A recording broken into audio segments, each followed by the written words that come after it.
점유권도 매년 한 문제 정도 출제되고 있습니다. 제192조 점유권의 취득과 소멸 1항 물건을 사실상 지배하는 자는 점유권이 있다.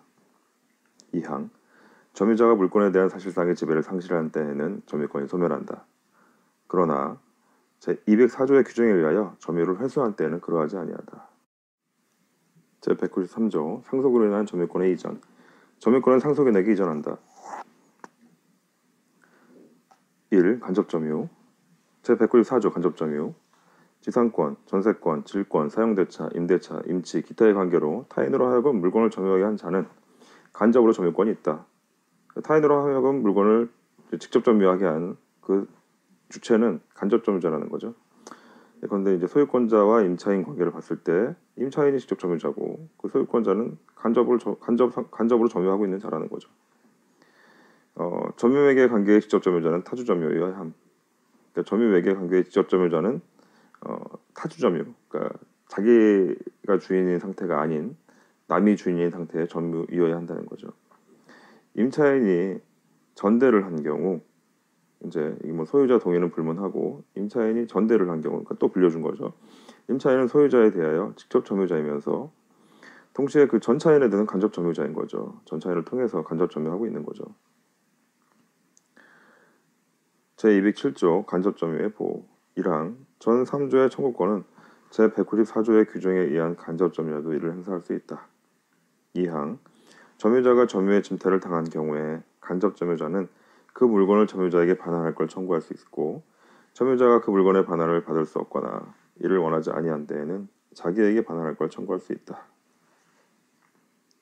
2. 점유의 태양 제197조 점유의 태양 1항 점유자는 소유의 의사로 선의, 평온 및 공연하게 점유한 것을 주장한다. 이게 소유의 의사, 자주점유죠. 선의, 평온, 공연 이렇게 점유한 걸 주장한다는 거죠. 2항 선의의 점유자라도 본권에 관한 소에 패소한 때에는 그 소가 제기된 때로부터 악의의 점유자로 본다. 제198조 점유 계속의 추정 전후 양씨의 점유한 사실이 있는 때에는 그 점유는 계속한 걸 추정한다. 그러니까 특정 시점 이제 앞에 그리고 후에 이제 양씨의 그 점유한 사실이 있다고 하면 그 점유는 계속된 걸 추정하는 거죠. 제200조 권리의 적법의 추정 점유자가 점유물에 대해 행사하는 권리는 적법하게 보연과 주장한다. 현재 그 사실 상태를 존중해 주는 거죠. 다음으로 자주점유와 타주점유를 살펴보겠습니다. 등기명의가 신탁되었다면 특별한 사정이 없는 한 명의수탁자의 부동산에 관한 점유는 그 권한의 성질상 자주점유를 할 수 없고 그러니까 명의수탁자 명의를 이제 부탁을 받고 이제 본인 명의로 해준 그 명의수탁자 이 명의수탁자의 부동산에 관한 점유는 그 권한의 성질상 자주점유를 할 수 없고 다시 명의수탁자로부터 상속에 의하여 점유를 승계한 자의 점유도 그러니까 상속으로 점유를 승계한 자 상속정과 그 성질을 내지 태양을 달리하는 것이 아니어서 특별한 사정이 없는 한 그 점유가 자유점유라고는 될 수 없고 그러니까 애초에 명의수탁자가 이제 타주점유면 이제 그 상속인들도 그 타주점유이라는 거죠. 자주점유가 아니다. 그 점유가 자유점유로 되기 위하여는 점유자가 소유자에 대하여 소유의 의사가 있는 것을 표시하거나 새로운 권한에 의하여 다시 소유의 의사로서 점유를 시작하여야만 한다. 이건 이제 상속관계에 있을 때 점유의 태양이 바뀌는 거 이제 그런 부분 언급하고 있습니다. 명의수탁자의 부동산에 관한 점유는 애초에 그 권한의 성질상 자유점유라고 볼 수 없다는 판례였습니다. 다음 판례 보시죠. 토지를 매수 취득하여 점유를 개시함에 있어서 매수인이 인접 토지와의 경계선을 정확하게 확인하여 보지 아니하여 착오로 인접 토지의 일부를 그가 매수 취득한 토지에 속하는 것으로 믿고서 점유하고 있다면 인접 토지의 일부에 대한 점유는 소유에 의해 의사에 기한 것이므로 자신 소유의 대지 위에 건물을 건축하면서 인접 토지와의 경계선을 정확하게 확인해보지 아니한 탓에 착오로 건물이 인접 토지의 일부를 침범하게 되었다 하더라도 그것이 착오에 기인한 것인 이상 그것만으로 그 인접 토지의 점유를 소유의 의사에 기한 것이 아니라고 단정할 수는 없다 할 것이나 여기까지 이제 일반론을 얘기하고 있습니다.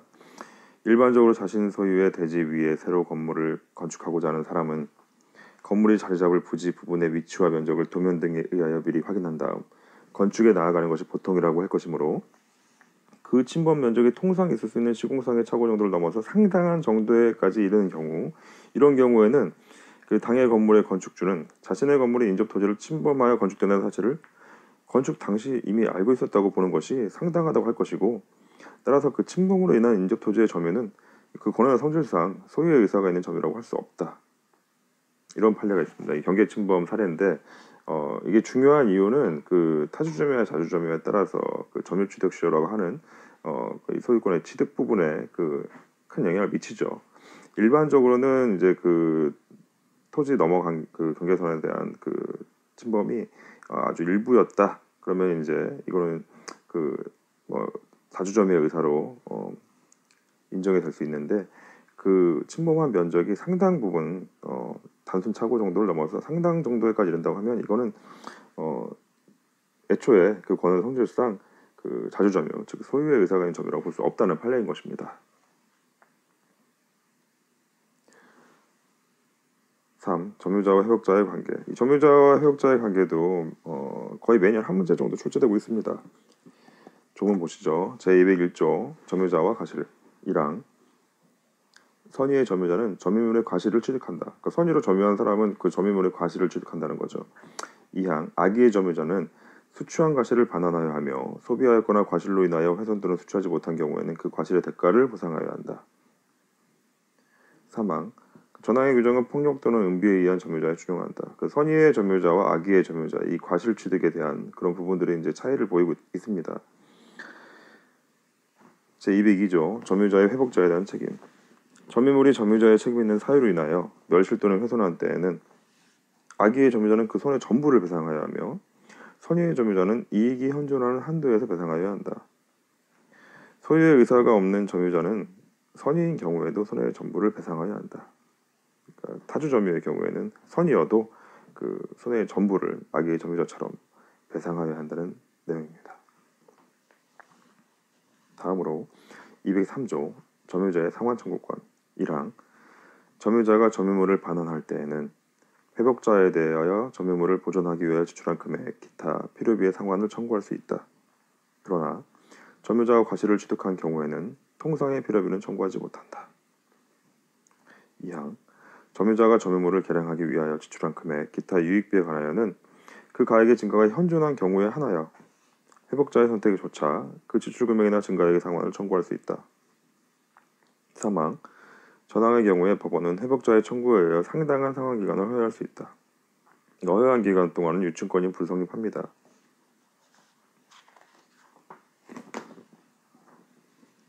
다음으로 제748조 수익자에 관한 범위를 보겠습니다. 1항. 선의의 수익자는 그 받은 이익이 현존한 한도에서 전조의 책임이 있다. 2항.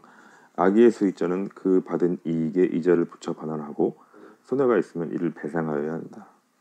이렇게 차이를 보이고 있습니다. 판례 살펴보겠습니다. 타인 소유물을 권한 없이 점유함으로써 얻은 사용이익을 반환하는 경우 민법은 선의의 점유자를 보호하기 위하여 201조 1항을 두어 선의 점유자에게 과실 수취권을 인정함에 대하여 이러한 보호의 필요성이 없는 악의 점유자에 관하여는 민법 201조 2항을 두어 과실 수취권이 인정되지 않는다는 취지를 규정하는 것으로 해석되는 바, 따라서 악의 수익자가 반환해야 할 범위는 민법 제748조 2항에 따라 정하여지는 결과, 앞서 살펴본 제748조 2항 그 내용에 따라서 그가 받은 이익에 이자를 붙여 반환하여야 하며 위 이자의 이행 지출로 인한 지연손해금도 지급하여야 한다. 이 본판례는 한국전력공사가 권한 없이 타인 소유 토지의 상공에 송정선을 설치함으로써 토지를 사용 수익한 경우 구분재산권에 상응하는 임료 상당의 부당이득금에 대하여 그 점유율 이후의 법정 이자 그리고 그 이자에 대한 지연손해금까지 인정한 사례입니다. 여기서 이제 그 악의 수익자에 반한 범위 이 부분에 대한 이제 판례인데 이 송정선 그 설치 사례 이것도 이제 판례에서 많이 나오는 예입니다. 그래서 권한 없이 다른 사람 토지의 위에다가 이제 한전에서 그 송전선을 설치했다. 요거에서 이제 그 부당이득 반환을 해줘야 되는데 그 반환해야 될 범위가 이제 이 경우에는 악의의 점유자니까 그 토지 그 위에 구분지상권 여기에 이제 상응하는 임료 이제 그 임차액 상당의 그 부당이득금에 대하여 그 점유율 이후의 법정 이자 그리고 그 이자에 대한 지연 손해금까지 지급하여야 한다는 그런 판례입니다. 제204조 점유의 회수 1항 점유자가 점유의 침탈을 당한 때에는 그 물건의 반환 및 손해배상을 청구할 수 있다. 2항 전항의 청구권은 침탈자의 특별 승계인에 대하여는 행사하지 못한다. 그러나 승계인이 악의인 때는 그러하지 아니하다.